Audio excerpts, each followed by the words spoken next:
નમસ્કાર મિત્રો, સ્વાગત છે તમારો અચનજીવ સ્ટડી પોઈન્ટ યુટ્યુબ ચેનલના એક નવા વિડીયોમાં. મિત્રો, આજના આ વિડીયોની અંદર આપણે ટાટ હાયર સેકન્ડરી એક્ઝામ 2026ના પેપરનું સંપૂર્ણ એનાલિસિસ કરવાના છીએ. પેપર સોલ્યુશનની પીડીએફ તમને કેવી રીતે મળશે અને પેપર કેવું રહ્યું, કેવા પ્રકારના પ્રશ્નો પૂછાયા એની આપણે ચર્ચા કરીશું. કુલ કેટલા ઉમેદવારોએ પરીક્ષા આપી, એટલે કે કુલ 1,65,000 જેટલા ઉમેદવારો પરીક્ષા માટે નોંધાયેલા હતા, એમાંથી કેટલા ઉમેદવારો હાજર રહ્યા અને કેટલા ઉમેદવારો ગેરહાજર રહ્યા એના વિશે. ટાટ એચએસ નું કટ ઓફ કેટલું રહેશે, મુખ્ય પરીક્ષાની તારીખ કઈ રહેશે, ટાટ એચએસ એક્ઝામ રિઝલ્ટ કઈ તારીખે જાહેર કરવામાં આવશે, સંપૂર્ણ ચર્ચા આપણે આજના આ વિડીયોની અંદર કરવાના છીએ. તો હવે શરૂ કરીએ આજનો આ વિડીયો. તો તમે જોઈ શકો છો ટાટ એચએસ એક્ઝામ 2026 સંપૂર્ણ એનાલિસિસ વિગતવાર આ તમામ પ્રશ્નોના જવાબ સાથે આપણે કરવાના છીએ. તો સૌપ્રથમ પેપર સોલ્યુશનની પીડીએફ તમારે મેળવવી હોય તો paper solution PDF TAT HS paper solution PDF તારીખ 12/4/2026 ના રોજ જે પેપર લેવામાં આવ્યું હતું એ પેપર સોલ્યુશનની પીડીએફ ટેલિગ્રામ ચેનલની અંદર મૂકી દેવામાં આવી છે. જે આ પીડીએફ છે એની અંદર તમે જોઈ શકો છો દરેક પ્રશ્નોના આ રીતે સાચા જવાબ સાથે દરેક પ્રશ્નોના જવાબ ટીક કરી દેવામાં આવે છે અને આ સંપૂર્ણ પીડીએફ છે એ ટેલિગ્રામ ચેનલની અંદર મોકલી દેવામાં આવે છે. તો ટેલિગ્રામ ચેનલની લિંક નીચે ડિસ્ક્રિપ્શન બોક્સની અંદર આપવામાં આવેલી છે. તમે ત્યાં જઈ આ પીડીએફ છે એ મેળવી શકો છો અને તમારે કેટલા માર્ક્સ થાય છે એ તમે નીચે કોમેન્ટમાં જરૂરથી જણાવજો. અને પેપર કેવું રહ્યું, તો પેપર ઓવરઓલ મધ્યમથી હાર્ડ કક્ષાનું રહ્યું હતું. પેપર ઓવરઓલ મધ્યમથી હાર્ડ કક્ષાનું પેપર રહ્યું હતું. જનરલ નોલેજના પ્રશ્નો પૂછાયા, સમાજશાસ્ત્ર, મનોવિજ્ઞાન વગેરે જેવા વિષયોના પ્રશ્નો છે એ આ પેપરની અંદર પૂછવામાં આવ્યા હતા. મધ્યમથી હાર્ડ પ્રકારનું પેપર જે છે એ ઓવરઓલ ટાટ હાયર સેકન્ડરી માટે પૂછવામાં આવ્યું હતું. હવે આગળ આપણે વાત કરીએ તો કુલ કેટલા ઉમેદવારો હાજર રહ્યા. ટાટ એચએસ પરીક્ષા ઉચ્ચતર માધ્યમિક શાળામાં શિક્ષક બનવા માટે 89.39% ઉમેદવારે પરીક્ષા આપી. 1,47,000 પરીક્ષાર્થી હાજર રહ્યા અને 17,000 થી વધારે ઉમેદવારો ગેરહાજર રહ્યા હતા. રાજ્ય પરીક્ષા બોર્ડ દ્વારા રવિવારે શિક્ષક અભિરુચિ કસોટી ઉચ્ચતર માધ્યમિક એટલે કે ટાટ હાયર સેકન્ડરી યોજવામાં આવી હતી.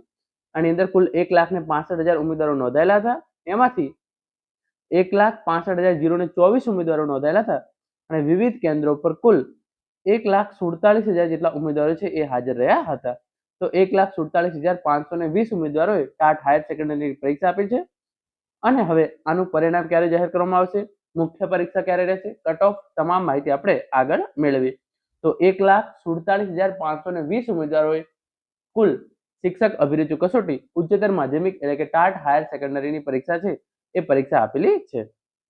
પછી આગળ તમે જોઈ શકો છો પરીક્ષાનું પરિણામ ક્યારે જાહેર કરવામાં આવશે, તો પરીક્ષાનું પરિણામ 10 મે પહેલા જાહેર કરી દેવામાં આવશે. એટલે કે 10 મે 2026 પહેલા ટાટ એચએસ પ્રિલિમ્સ પરીક્ષાનું પરિણામ છે એ જાહેર કરી દેવામાં આવશે. કુલ 1.47 લાખ ઉમેદવારો હાજર રહ્યા છે અને 17,504 ઉમેદવારો ગેરહાજર રહ્યા છે. અહીંયા તમામ ઇન્ફોર્મેશન આપેલી છે. કયા કયા કેન્દ્રો પર, અમદાવાદ, રાજકોટ, સુરત, ગાંધીનગર અને વડોદરાના કેન્દ્રો ખાતે યોજવામાં આવી હતી. 1,65,024 ઉમેદવારો નોંધાયેલા હતા. આમાંથી 1,47,520 ઉમેદવારો હાજર રહ્યા છે. 17,504 ઉમેદવારો જે છે એ ગેરહાજર રહ્યા છે. કટ ઓફ કેટલું રહેશે, તો એની ઇન્ફોર્મેશન તમે અહીંયા જોઈ શકો છો. રાજ્ય પરીક્ષા બોર્ડ દ્વારા 10 મે પહેલા પ્રિલિમ્સ પરીક્ષાનું પરિણામ જાહેર કરવામાં આવશે. આ પરિણામના આધારે મેઇન્સ પરીક્ષા માટે કટ ઓફ સ્કોર નક્કી થશે. ગયા વર્ષે દ્વિસ્તરીય પદ્ધતિ અમલમાં મુકાતા કટ ઓફ 35% એટલે કે 70 ગુણ રાખવામાં આવ્યો હતો. ગયા વર્ષે મેઇન્સ માટે લાયક થયેલા ઉમેદવારો તો તમારે 70 કરતા વધારે ગુણ આવે તો તમામ ઉમેદવારોને મેઇન્સ પરીક્ષા આપવા મળશે. તો અહીંયા કટ ઓફ જેવું કંઈ નથી. પ્રિલિમ પરીક્ષા તમારે જે છે એ ખાલી પાસ કરવાની છે. આની અંદર તમે 70 માર્ક્સ કરતા વધારે માર્ક્સ લાવશો એ તમામ ઉમેદવારોને મેઇન્સ પરીક્ષા આપવા મળશે. તો આ પ્રિલિમ પરીક્ષાની અંદર જે 200 માર્ક્સનું પેપર હતું એની અંદર તમે 70 ગુણ કરતા વધારે માર્ક્સ લાવશો તો તમને મેઇન્સ એક્ઝામ લખવા મળી જશે અને મેઇન્સના આધારે તમારું મેરિટ છે એ મેરિટ બનાવવામાં આવે છે.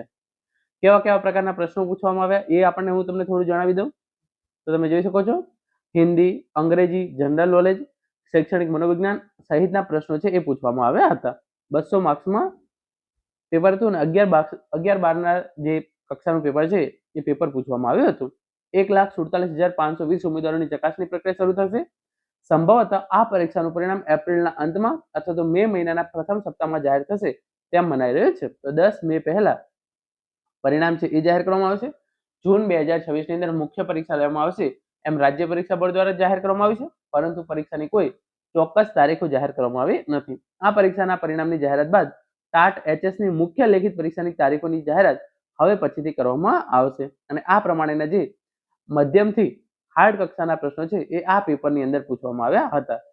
વાત કરીએ આપણે કટ ઓફ અને છેલ્લે તમે જોઈ શકો છો પરિણામના આધારે મેન્સનું કટ ઓફ નક્કી કરાશે. ગત વર્ષે 35% રખાયો હતો, તો તમારે 70+ આવે, 70+ માર્ક્સ આવે એ તમામ ઉમેદવારોને મુખ્ય પરીક્ષાની તૈયારી જે છે એ શરૂ કરી દેવી જોઈએ. તો પેપર સોલ્યુશનની પીડીએફ છે, એની લિંક નીચે ડિસ્ક્રિપ્શન બોક્સની અંદર ટેલિગ્રામ ચેનલ આપવામાં આવેલી છે, ત્યાં આપવામાં આવેલી છે. તો એ પીડીએફના આધારે તમારે તમારા માર્ક્સ ચેક કરી લેવાના છે અને તમારા 70+ માર્ક્સ થતા હોય તો તમારે અત્યારથી જ મુખ્ય પરીક્ષાની તૈયારી કરી દેવાની છે. મેન્સ મુખ્ય પરીક્ષા છે એ જૂન મહિનામાં યોજવાની શક્યતા છે. તો જૂન મહિનાની અંદર મુખ્ય પરીક્ષા યોજવામાં આવશે. 10 મે પહેલા આનું પરિણામ છે એ જાહેર કરી દેવામાં આવશે. Thank you so much for watching.